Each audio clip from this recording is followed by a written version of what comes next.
Hello students, this is Shaheen and in this particular lecture video we will be considering chapter number 6 that is staffing। और staffing में आज discuss करेंगे हम staffing की process. staffing की process का मतलब वन बाय वन हम डिस्कस करेंगे कि क्या क्या मेजर स्टेप्स होते हैं जो कि staffing में रिक्वायर्ड होते हैं ताकि जो भी जितने भी मैन पावर की ज़रूरत है हमारी ऑर्गेनाइजेशन को उसको फुलफ़िल किया जा सके। तो सबसे पहले है estimating the man power requirement.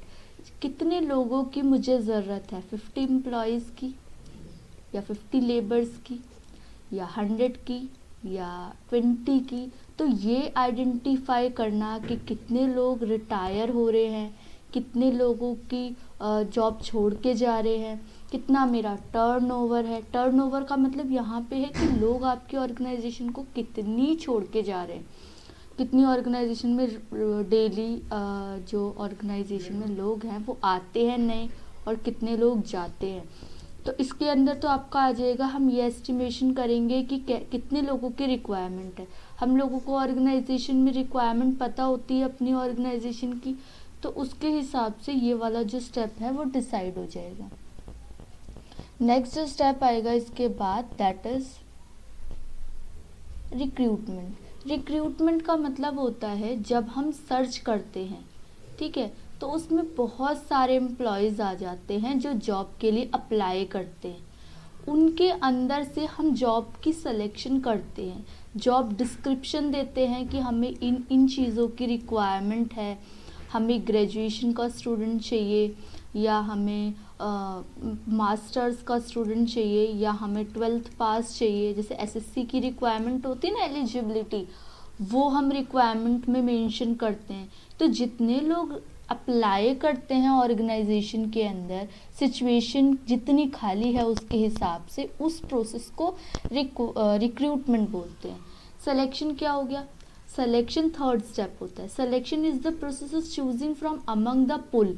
अब मेरे पास 150 लोगों ने अप्लाई किया जिसमें से मुझे 100 लोगों की सिलेक्शन करनी है, तो अब मैं इन 50 को रिजेक्ट करूँगी, तो ये जो 50 होंगे ये रिजेक्ट हो जाएंगे।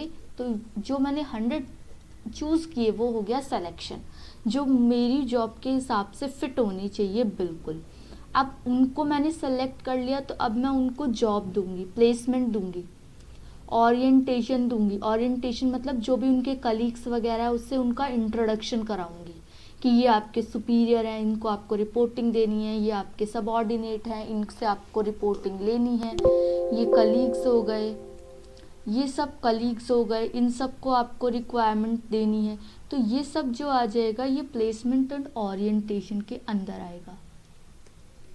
प्लेसमेंट एंड ओरिएंटेशन के बाद जो नेक्स्ट टॉपिक होगा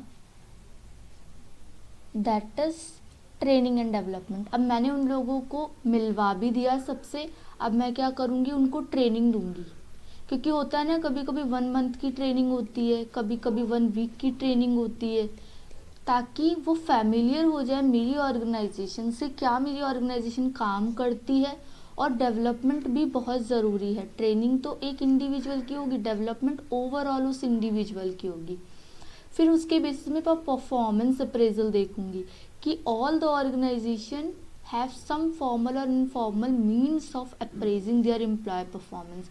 परफॉर्मेंस अप्रेजल का मतलब होता है इवेल्युएट करना एम्प्लॉयमेंट की करंट पोजीशन, एम्प्लॉय की करंट पोजीशन, करंट परफॉर्मेंस जो है उसकी पास परफॉर्मेंस के साथ, क्या वो इम्प्रूव कर रहा है, क्या उसका ग्राफ बढ़ रहा है। तो that is in performance appraisal. Okay, performance appraisal के बाद अभी तक हमने क्या क्या पढ़ लिया।